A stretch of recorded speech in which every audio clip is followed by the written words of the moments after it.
one of them days, girl. What are we talking about? Where are we here? Where are we? What the f is going on?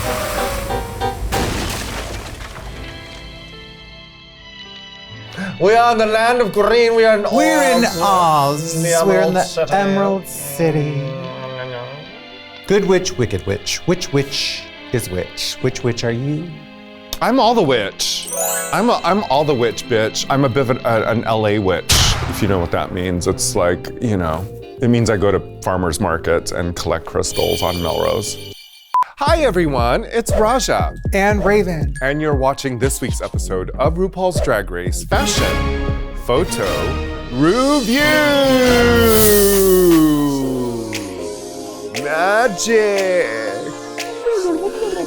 Witchy woman.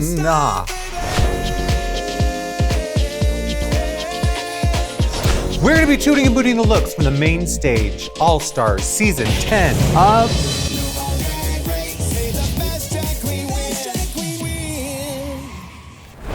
All right, we're on the third bracket of queens, so there are 6 new queens entering on the main stage. Oh my God. Yeah. This is nerve-wracking. There's a bunch of girls coming through here. 18, bitch. Oh my God, it looks like DragCon up in here. So we're gonna look at their entrance look first. Right. Then we're going to toot or boot their look for the challenge. Okay. And this week is your favorite, it's a design challenge. And even more, it's a Good Witch and Wicked Witch design challenge. I love it. Based on Wicked.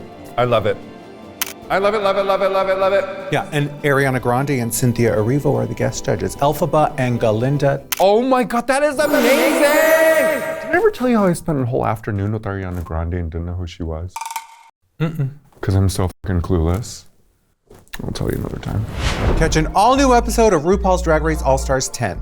Exclusively on WOW Presents Plus outside of the US, Canada, and Australia. Let us know who your top toot is in the comments below.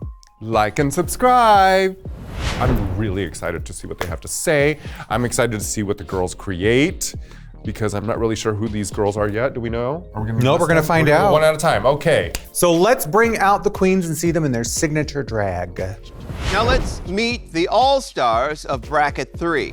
First queen to the stage, Denali. Oh, I'm excited. Denali. I love Denali. Me too.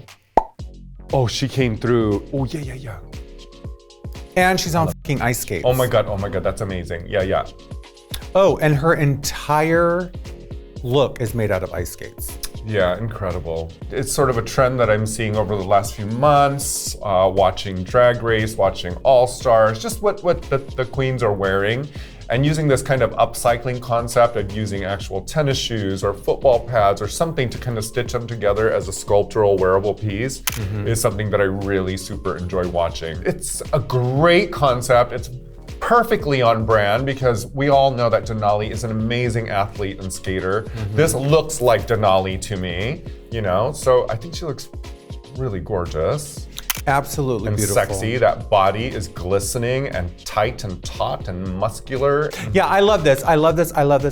Anytime I see drag queens in white, I just think it looks so crisp and clean and beautiful. But I also think you have to be really fucking careful because one twist of your chin or jerk of your shoulder and your makeup gets all over it. But it's beautiful. This is a toot. Denali gets a toot from me. Next we bring to the stage my dear old good friend, honey, from way back in the fucking day, the Club Kid days, Miss Acid Betty. Oh, work, bitch.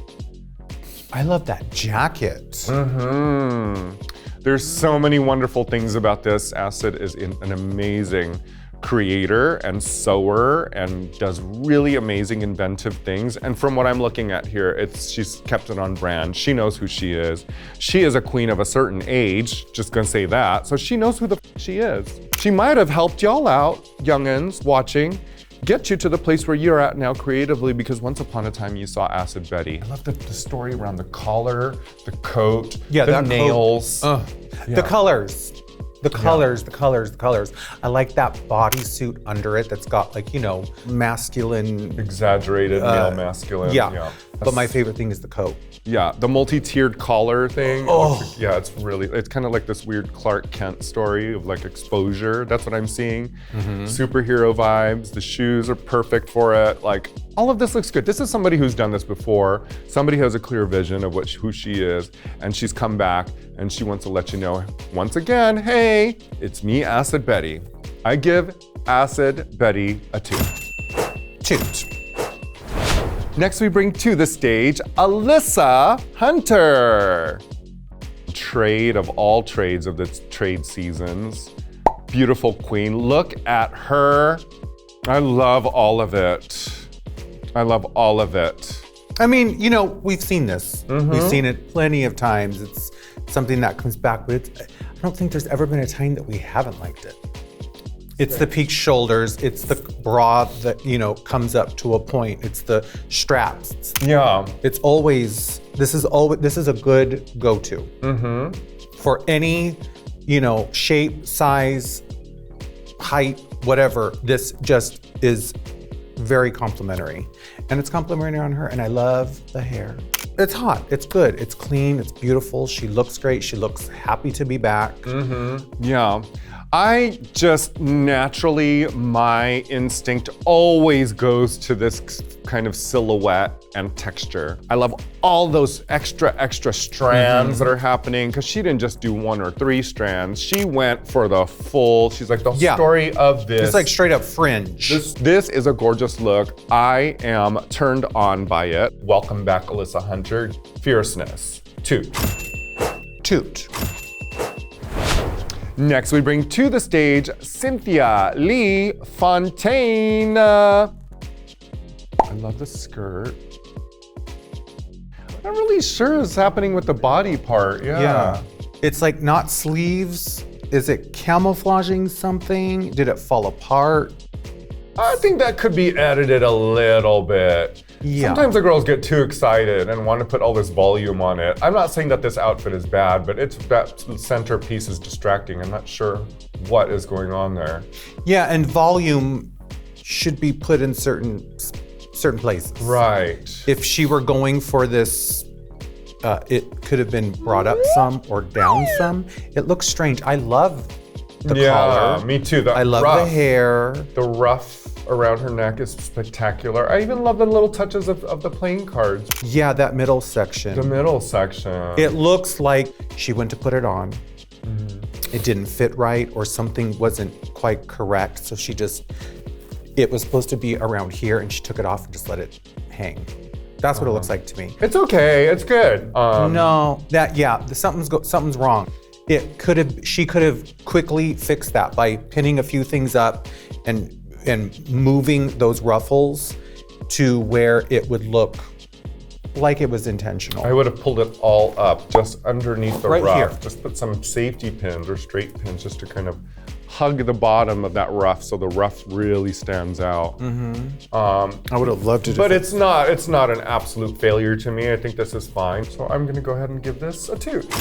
I'm gonna give it a boot. Next, we bring to the stage Daya Betty. Oh, on brand.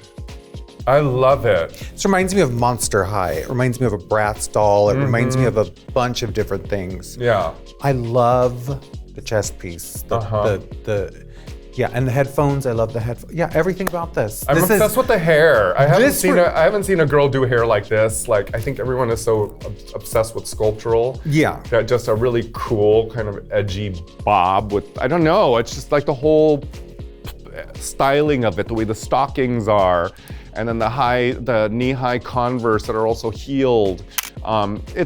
It gives us pink punk. It gives us MySpace. It's Drag 2005, bitch. I fucking love. Yeah. It makes me feel like I'm 22 again.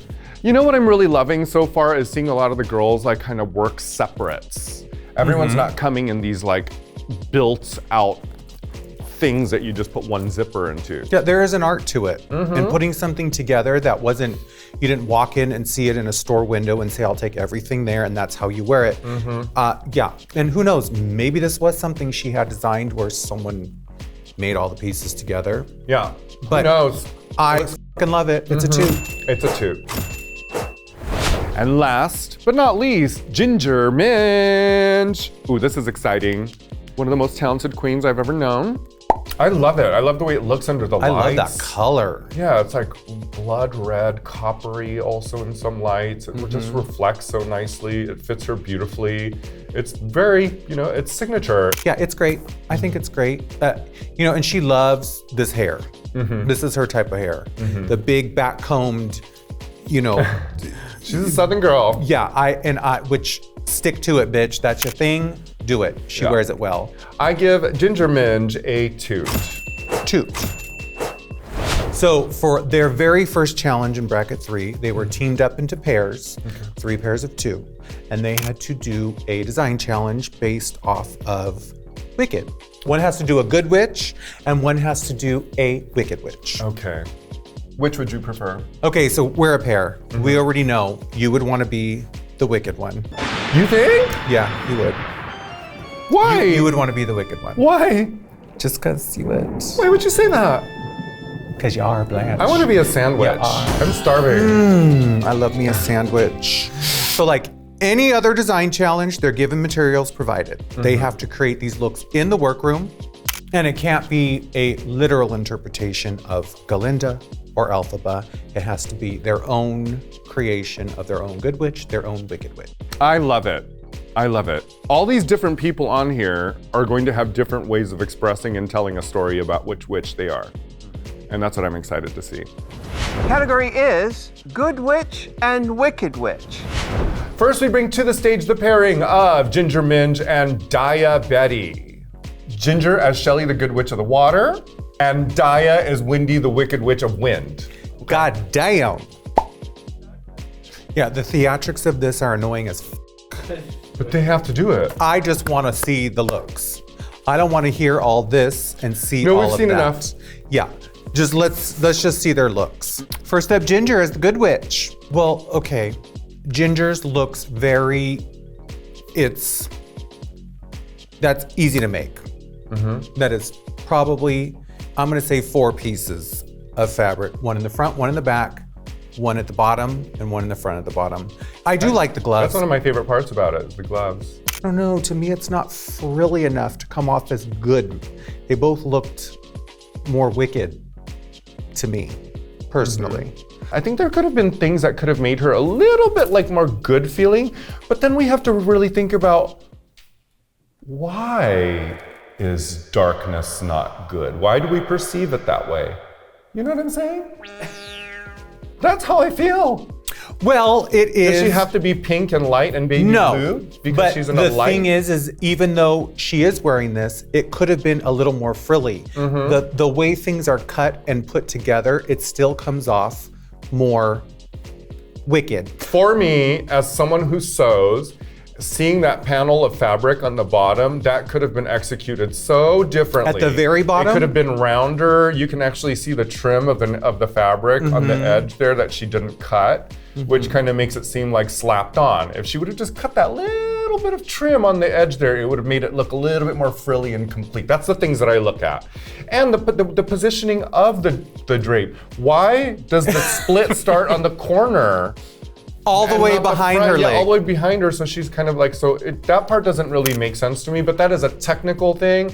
Now, based on the vibe and the storyline that they've created, which they've executed really, really beautifully, I think this is it's a pretty good look. I think there have definitely been other fucking ugly things that I've seen on Drag Race, and this ain't one of them. So this is good for me. But if you're the sea witch, why couldn't you have scalloped the bottom of that skirt? Yeah, I'm not even gonna go any further. I give this a boot. Oh, I give this look a 2. So Diabetti, Windy, the Wicked Witch of the Winds, that fucking coat Yeah. is beautiful. It's lined. Oh, It's yeah. Just and then the hem at the bottom. Everything about this look is perfection. Yeah, it's impeccable. She looks great. It fits her beautifully. The color choices are great.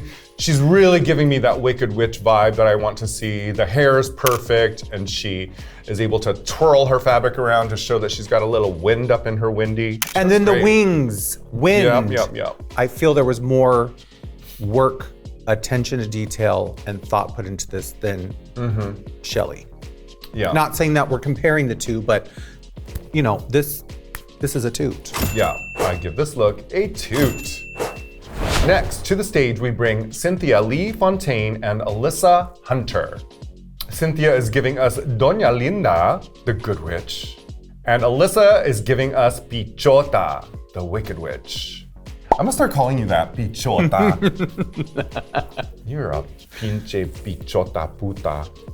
Okay, right off the bat, Cynthia Lee Fontaine, she looks like Helena Bonham Carter as the fairy godmother. Oh, very. Like almost identical. Bitch, lamenti kaboo, bitch. I wish that the petals she put up here, I wish they were rounded. I wish they were, you know, to add some softness to the look, because her being the Good Witch, I think that anytime you, again, bring something to points, it gives a little bit of a harshness. It gives a little bit of, it goes on to the other side. The only thing to me is that the things here feel a little bit like construction paper, like they're just very like, it looks like cut out paper plates. It's very craft.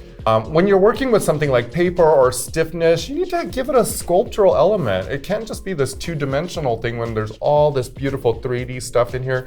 She could have folded that and created creases in it so those points had movement. Instead, they just look like they've been taped on to her chest and looks like an afterthought. And in some ways, I wish she didn't even have it at all. She did not need them. Yeah. But if she did, she should have done something more sculptural. She should have added to the hip. Yeah. You know, it just looks like out of place, like boom, boom, like covering straps, covering something. But overall, looking at the color, the composition, the intention, the rest of it is quite gorgeous for being made in 1 day, 1.5 day. I'm into it. I think it looks really beautiful on her. And the two of them together telling the story, all of a sudden those paper things kind of go together. You know, because Alyssa's got it too. but Alyssa, but you see what I mean too. It's like she's using the same materials. But all of these make sense. I just love what I've always loved Alyssa Hunter's like choices and what she does. She's a showgirl, you know, and she loves a costume. Her makeup is gorgeous. She is the one of the people I always like to look at, especially when I'm scrolling and I'm like, ooh, Alyssa Hunter's got a new look. And this really shows. It's beautiful. The color choice, all the monochromatic reds and textural, shiny, lacy, shredded, flames, a lot of stuff, but it all goes together. These things that are going around her waist, around her hips. We saw a couple of weeks ago, I think it was Mistress Isabel Brooks in the cowboy thing. She had something like this, but they were too small and it just looked like it was sitting. This is what they need to be. They need to be jetting out of the side of you. They need to be more of a statement than just here. Everything makes sense. Everything is beautiful. Toot Cynthia, toot Alyssa. Toot Cynthia, toot Alyssa.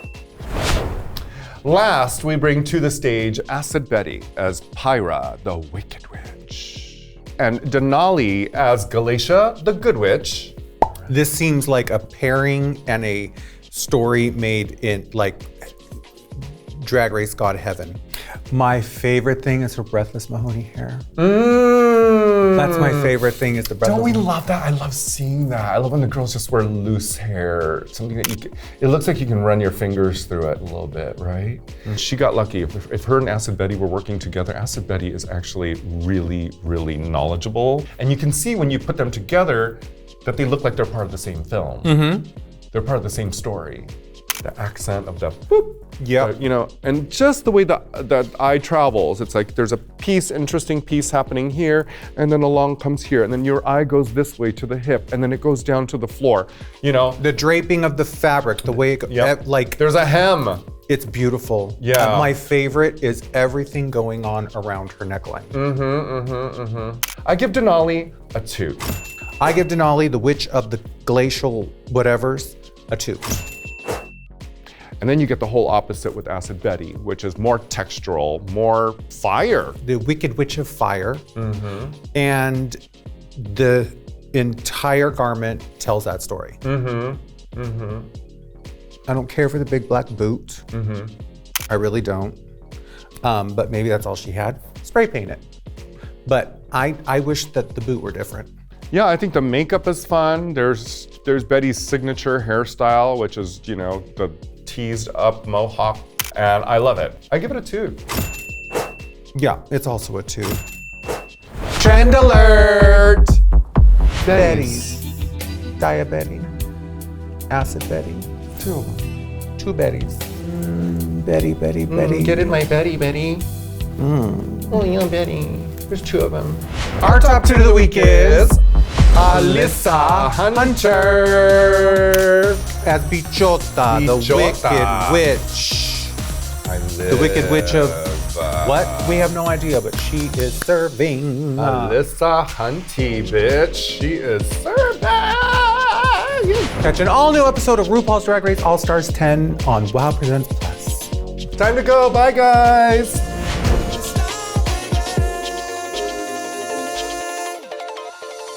My wicked streak is wicketing. It's wickety whack. Ooh.